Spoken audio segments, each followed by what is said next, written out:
Deep in the sandstone gorges of the Kimberley, in Australia's far north, there are thousands of painted human figures that don't look like anything else in the world's rock art.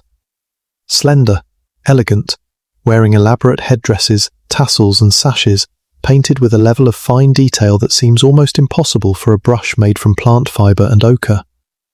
For decades, nobody could agree on how old they actually were, and when scientists finally found a reliable way to date them, the number that came back was old enough to put these paintings among the oldest surviving art created by human hands anywhere on the planet.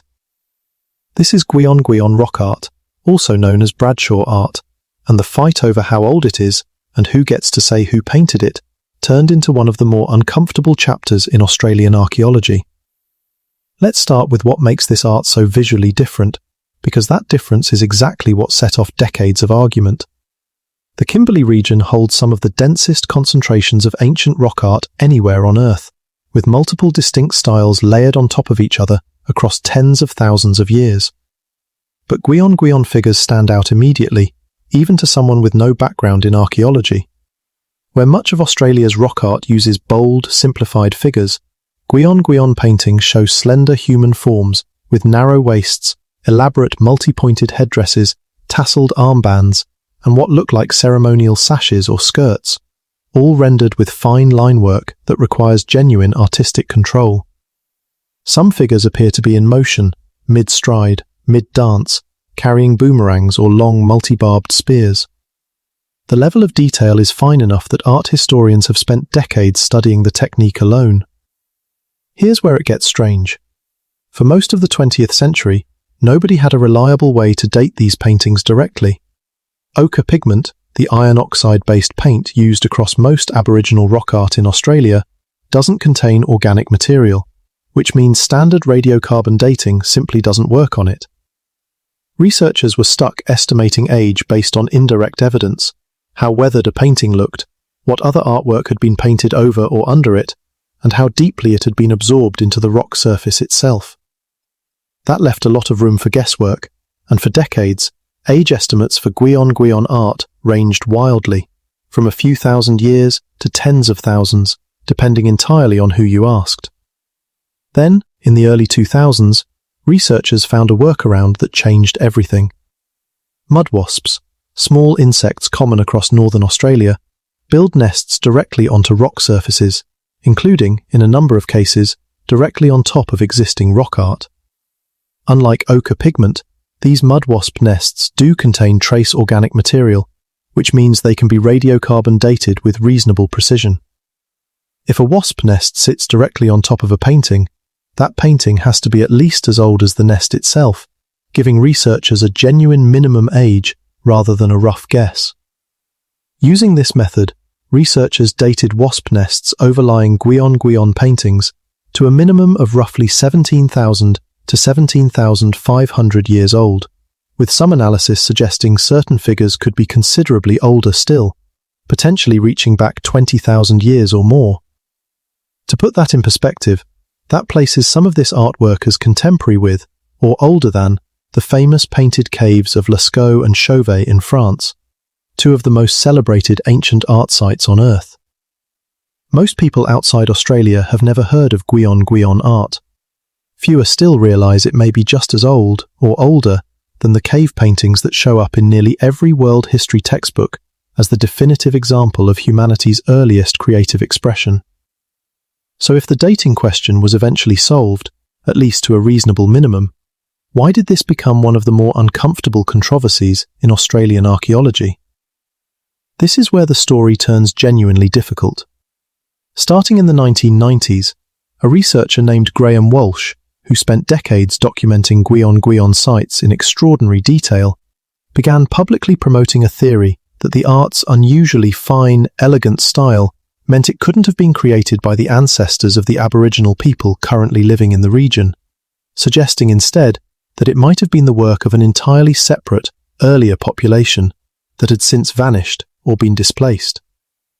This theory gained significant traction in some circles, got picked up by fringe media, and for a period actively fed into pseudo-scientific claims about ancient, non-Aboriginal visitors to Australia, echoing exactly the kind of "someone else must have built it" thinking that showed up around sites like the Gympie Pyramid. Traditional owners in the region, along with the overwhelming majority of professional archaeologists, rejected this theory directly and firmly.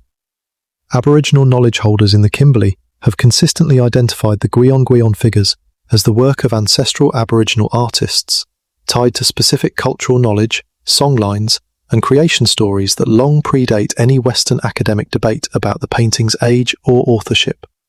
According to widely shared local tradition, the name Gwion Gwion itself refers to a small bird said to have created the earliest of these images by pecking at the rock with a beak dipped in its own blood, a creation story passed down independently of, and long before, any archaeologist ever proposed a date for the artwork at all. Subsequent genetic and archaeological research has found no credible evidence supporting the idea of a separate, non-Aboriginal population responsible for this art. The stylistic differences between Gwion Gwion figures and other regional rock art styles are now generally understood by mainstream researchers as evidence of a distinct artistic period and tradition within a long, continuous Aboriginal cultural sequence in the Kimberley, not evidence of a different people entirely. The Walsh theory, whatever its original intentions, ended up functioning as a clear example of how quickly "this is too sophisticated for the people who actually live here" claims can spread, and how much cultural damage that framing can cause, even after it's been thoroughly discredited. Here's a detail that adds another layer to the dating story.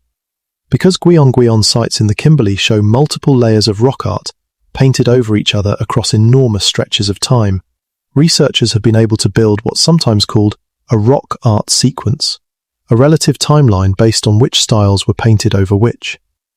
Gwion Gwion figures typically sit beneath later styles, including more recent traditions still actively practiced and understood today, meaning this one small stretch of sandstone in northern Australia holds a continuous, physically layered visual record of artistic and cultural change spanning tens of thousands of years, painted by the same broad cultural lineage the entire time.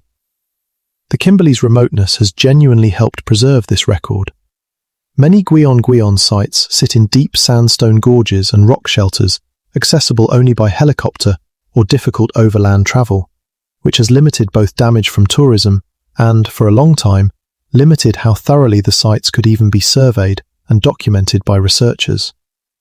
New sites and previously unrecorded panels are still being identified today, often in partnership with traditional owners who hold direct knowledge of locations that had never been formally documented in academic records at all. So what does all of this actually add up to? A body of rock art old enough to rank among the oldest surviving art created by human hands anywhere on the planet, sitting largely unknown outside Australia, painted with a level of technical skill that took Western art historians decades to properly study.